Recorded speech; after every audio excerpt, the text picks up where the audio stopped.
which is what I've decided to call today because it's grotty outside. So, they make sure that animal telephone service work really hard all year long outside. So, you know what? Come on in. Everyone's welcome. So, I want to talk about animals that don't have a home over the Christmas and New Year period.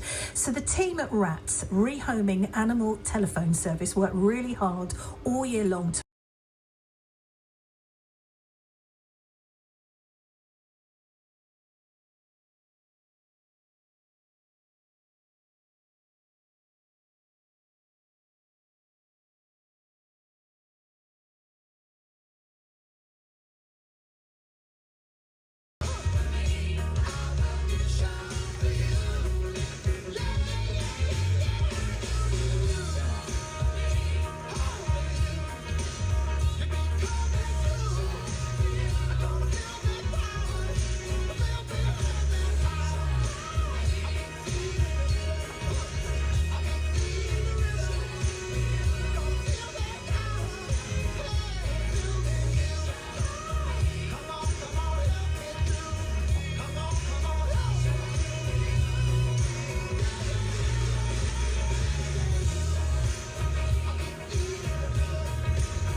music for my Warm Space Wednesday, which is what I've decided to call today because it's grotty outside. So, you know what? Come on in.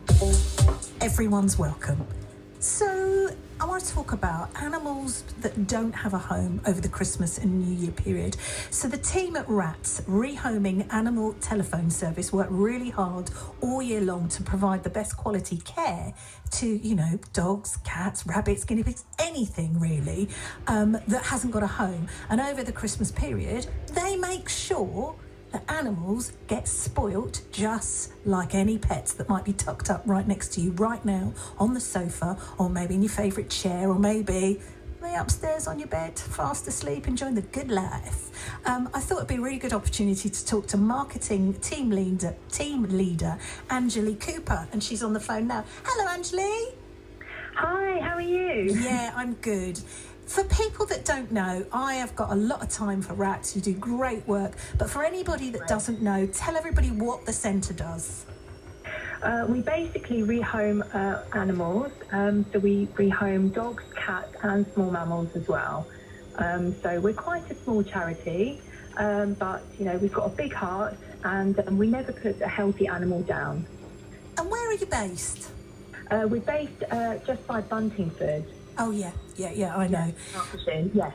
So tell me about the animals in your care at the moment. You say that you make sure they get sort of spoilt this time of year. I mean, the fact that you've got them anyway, they've got a brilliant chance. They're probably in a bad situation. They've got a brilliant chance of getting a new home and being rehomed. So have you been spoiling the animals over Christmas? Oh, right, yes. Well, I mean, most of our cats and small mammals are in foster anyway, so they spend it in their respective foster homes. But the dogs have had quite an eventful Christmas, actually. The week before Christmas, there was a big festive dog walk. There was quite a lot of rain, so everyone got very wet, but they had a lot of fun anyway. On Christmas Day, every dog woke up with a present to open, which was some treats or a toy. And on Christmas Day, there was also a walk with all of our amazing volunteers. Some wore Christmas outfits or Santa hats, and we tried to make it a fun and happy time for the dogs and volunteers alike. There's always a lot of people around to walk the dogs, offer cuddles and sit and spend time with them also, so they're not lonely and they have company. Now, over the years, I mean, everybody knows the old bumper sticker, a dog is for life, not just for Christmas. And you would hope by this time that people wouldn't still be getting dogs or puppies totally ill-equipped or not able to cope for them, don't have the time. Are we still getting vast numbers of dogs getting abandoned at Christmas? I mean, we haven't had vast numbers. It does seem to be steady, but it does seem to be that kind of year where people, they can get quite excited, and it can lead them to make these snap decisions about getting an animal or a dog. And Christmas generally, we say, isn't a good time to rehome an animal, because your routine can be generally it's different to normal, which can be unsettling and possibly confusing for the animal.